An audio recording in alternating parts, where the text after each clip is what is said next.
I'm a professor of microbiology within the Faculty of Science and Technology at University of Canberra, and my research is all about developing treatments for common respiratory virus infections.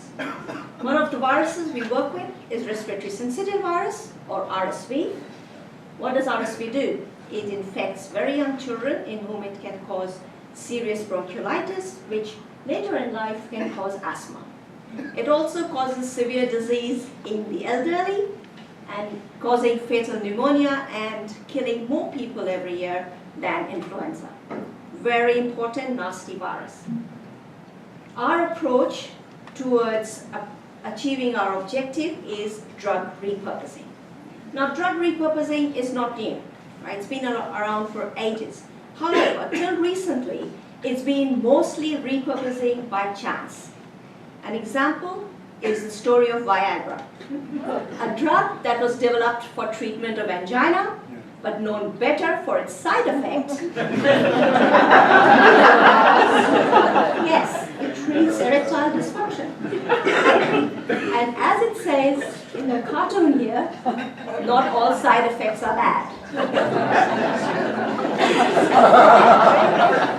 Talking about drug repurposing, we can think about it like recycling for medicines. And just like we find innovative, creative ways of using our household items, this is giving new purpose to existing medicines. So medicines that are already out there, being used by other people, we're finding new uses for them. And in the long term, it has immense economic and societal impacts. More on that later. However, it's remained largely untapped. Why? Let's leave that for after the talks, okay?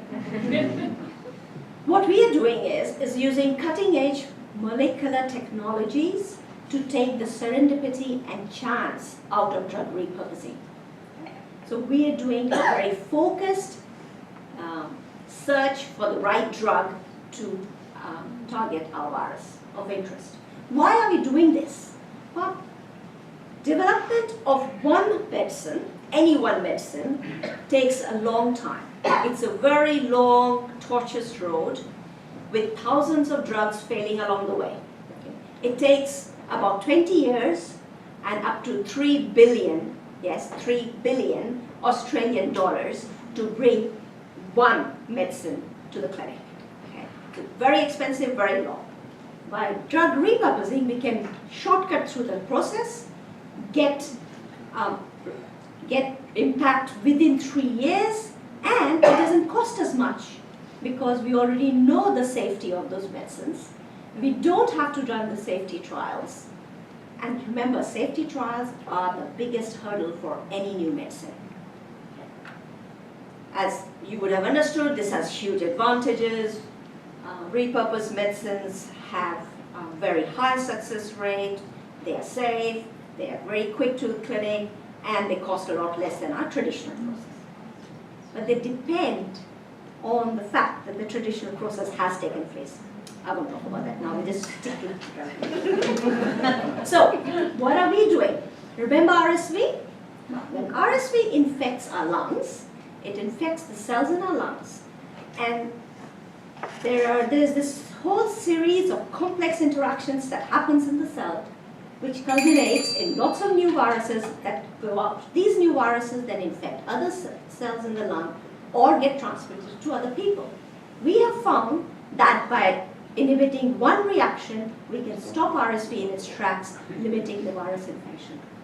Obviously, a drug repurposing opportunity. What did we do? We screened several compounds and identified one, meat, compound X. Sorry, not allowed to tell you what it is, but it is an anti-inflammatory compound that is easily available, very effective against RSV. What are we doing now? We are looking for funding to be able to take this further through animal trials and clinical trials to use in the clinic. And so what we are doing really, and how we fit in here, is we are taking a cheap, commonly used compound that is found on our supermarket shelves as well as pharmacy, and changing it into this fantastic, extraordinary medicine that can treat a disease that kills 700 babies every day.